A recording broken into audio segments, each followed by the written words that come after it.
صل على محمد وآل محمد.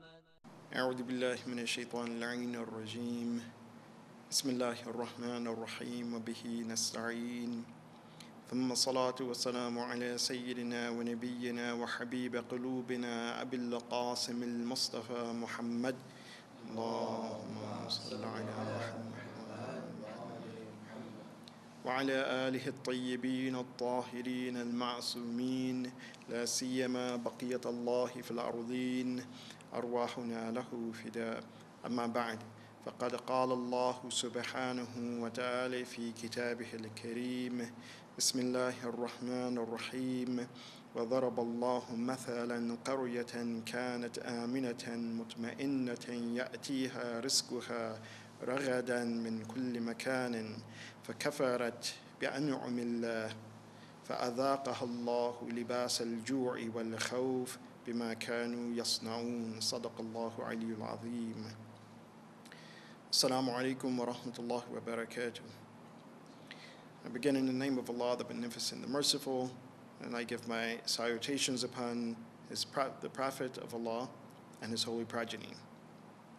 Allah subhanahu wa ta'ala in Surah An-Nahl, that is chapter 16 of the Quran, verse 112, he gives a parable of a people.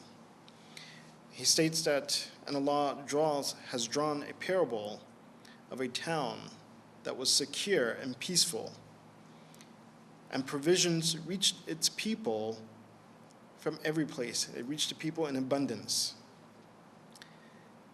And then these individuals, these people of the town, the inhabitants, they rejected the bounty of Allah subhanahu wa ta'ala, and He caused them to suffer hunger and fear as a result of their deeds and their actions. In this parable, what we learn is how to be grateful and to thank Allah subhanahu wa ta'ala for all of the bounties and the blessings He has given us. As He states here that Allah subhanahu wa ta'ala, He had sent to a group of people, to a town, He sent a prophet. And when He sent this prophet, along with that, He made the provisions and the sustenance of that town very easy for them. So they were able to gather their provisions, their food, things that they needed for their livelihood with ease. But after having this ease, they begin to reject the bounties of Allah, meaning that they were ungrateful. Kafarat bi'an'umillah. Not literally that they disbelieved. No, they saw that the risk, the sustenance was easy for them to obtain, but then they were ungrateful for it. They took advantage of those things. And as we see that this action that these individuals have done within the narrations of the Prophet and the Imams, alayhim afdhalu salatu wassalam, this is counted as one of the greatest of sins. Kufranun ni'mah. I say it is min al-kaba'ir. It's from among the greatest of sins. The Prophet of Allah sallallahu alaihi wasallam, he also stated, "Asra'u dhunubi uqubatan kufranu ni'mah."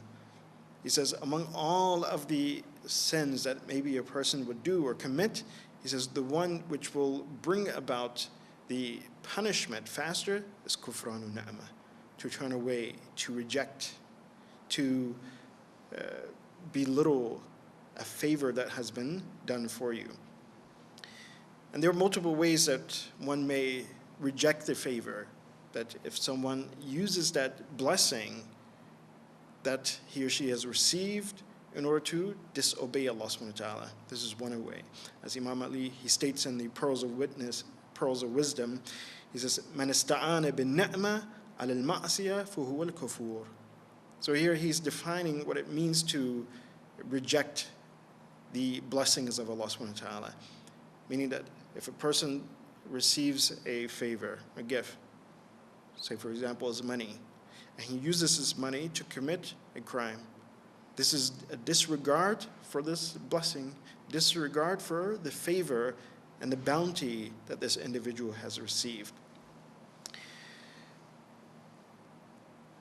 Likewise, Imam Ali, he reinforces the same thing that the Prophet states, that if a person uses the favor and the blessings and the bounties of Allah subhanahu wa ta'ala in the wrong way, then it is the right of Allah, haqqullah.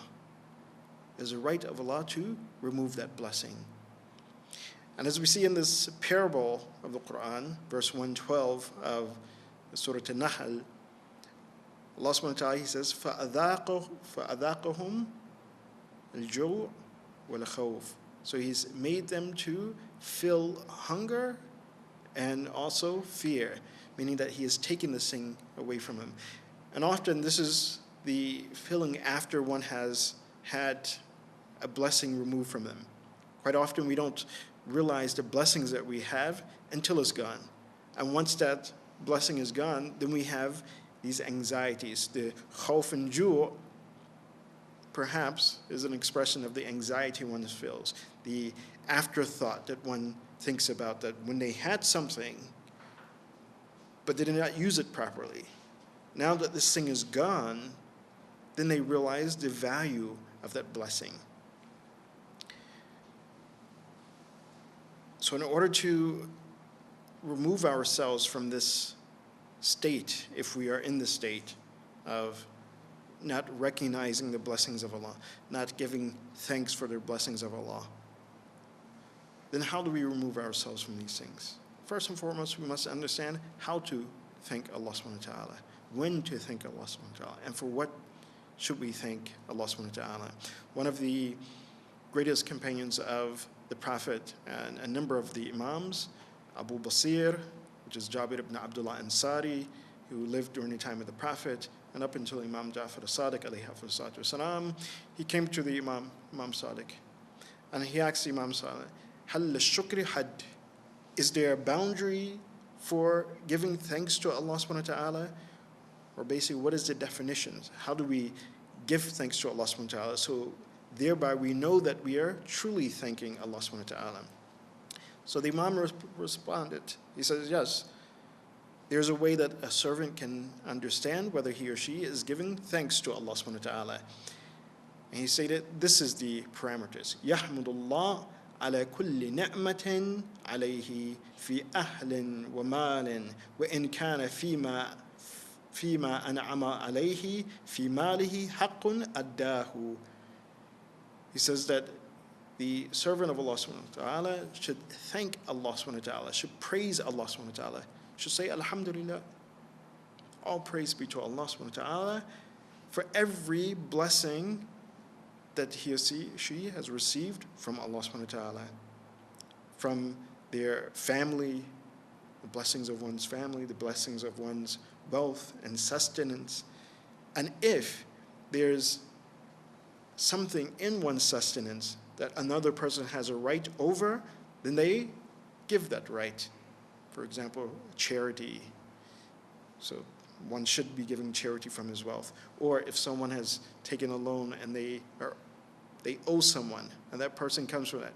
One way of giving thanks is also paying back those loans, giving charity, paying one's homes. These are all forms of giving thanks to Allah subhanahu wa ta'ala. Also, what we find in one of the hadith, which I found only one person that I knew of, that I've kind of interacted with. He did this on a regular basis, that whenever he woke up at night, it was for anything. He woke up in the middle of the night, maybe he was thirsty, woke up because he had to use the restroom. But whenever he woke up, he said, Alhamdulillah, because he perceived that as a blessing, as a ni'mah, that while sleep, Allah subhanahu wa ta'ala did not take my life.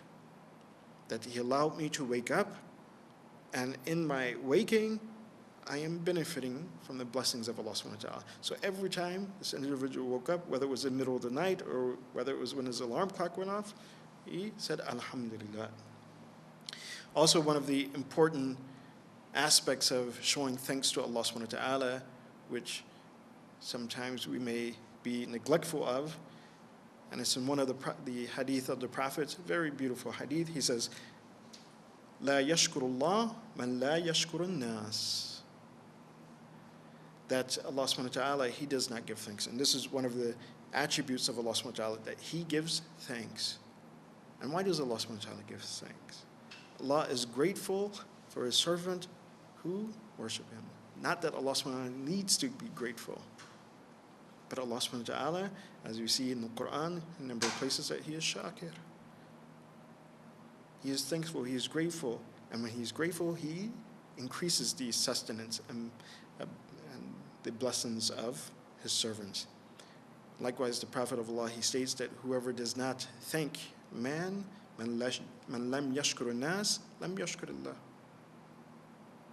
That one of the ways of also showing thanks to Allah subhanahu wa ta'ala is that if a person comes and does something good for you, then you should thank that individual.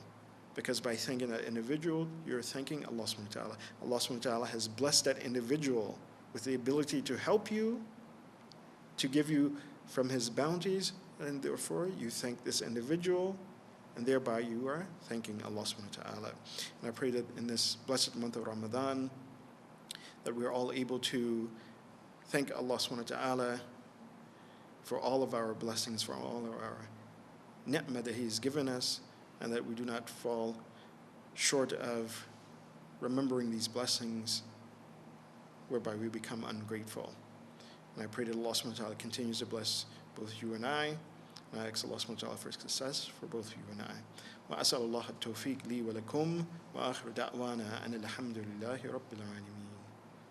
اللهم صل